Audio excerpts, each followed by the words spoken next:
Hello students, so today we are going to do class 12th exercise solution question number 1.15. Consider a uniform electric field E is equals to 3 into 10 raised to the power 3 I cap Newton per coulomb.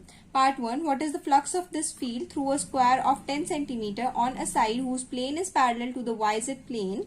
Part 2. What is the flux through the same square if the normal to its plane makes a 60 degree angle with the x-axis? So, इसमें question number 15 it is given that E is equals to 3 into 10 raised to the power 3 I cap Newton per coulomb. Okay. Now, हम सबसे पहले इसमें एक coordinate axis बना लेते हैं. Coordinates y, x and z.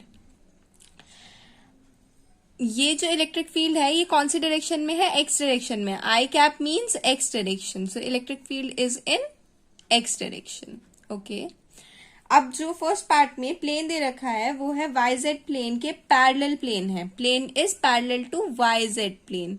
So normal to the plane कौन सी डायरेक्शन में होगा? एक्स डायरेक्शन में होगा. Delta s be i cap direction में. ओके. अब जो साइड दे रखी है इस प्लेन की वो है side is equals to 10 centimetre. SI unit में हम इसको लिखेंगे. So 10 centimetre becomes 0.1 metre. 0.1 metre side है. सो एरिया कितना हो जाएगा? Delta S is equals to side into side 0.1 into 0.1 metre 0.01 metre square. What is the area? 0.01 metre square. Okay. So vector form में area क्या होगा? Delta S is equals to 0.01 metre square in x direction. X direction में होगा. Okay. X direction में ये है और x direction में ही ई है. सो दोनों के बीच में जो एंगल है ई और डेल्टा एस एरिया दोनों के बीच का जो एंगल है वो कितना है? 0 degree. Theta is equals to what? 0 degree. अब हम फ्लक्स का फॉर्मूला लगा देते हैं. फ्लक्स का फॉर्मूला क्या होता है? Phi is equals to E dot delta S means E delta S cos theta. Theta क्या है यहां पर? 0 डिग्री. Cos 0 degree is 1. सबकी वैल्यू पुट कर लेते हैं. E is equals to 3 into 10 raise to the power 3. Delta S is 0.01 metre square and cos 0 degree. Cos 0 degree is 1. Answer क्या आ जाएगा? 30 newton metre square per coulombs. Okay. This is the flux.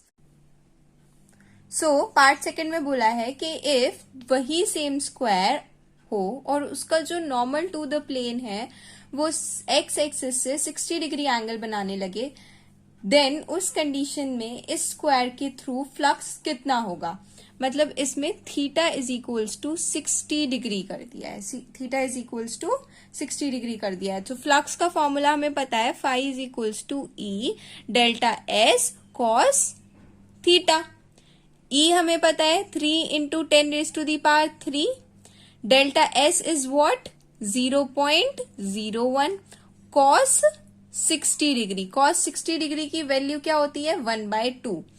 So 30 into 1/2 15 newton metre square पर coulomb answer आ जाएगा. If जो square है उसका normal x axis के साथ 60 डिग्री एंगल बना है. Okay. Question number 1.16. Consider a uniform electric field. E is equals to 3 into 10 raised to the power 3 I cap Newton per coulomb. What is the net flux of this field through a cube of side 20 centimeter oriented so that its faces are parallel to the coordinate planes?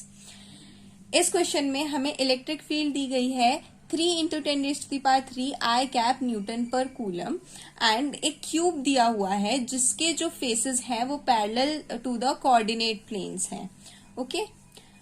Electric field की हमें value दी गई है 3 into 10 raise to the power 3 I cap newton per coulomb. I cap means electric field सिर्फ और सिर्फ x direction में है, वाई और जेड डायरेक्शन में नहीं है। ओके, नाउ हमें पूछा गया है कि इस क्यूब के थ्रू इलेक्ट्रिक फ्लक्स कितना होगा।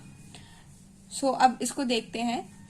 वाई जेड प्लेन के जो भी पैरेलल प्लेन्स हैं, ये दोनों प्लेन, इन प्लेन से सिर्फ और सिर्फ इलेक्ट्रिक फील्ड पास होगी।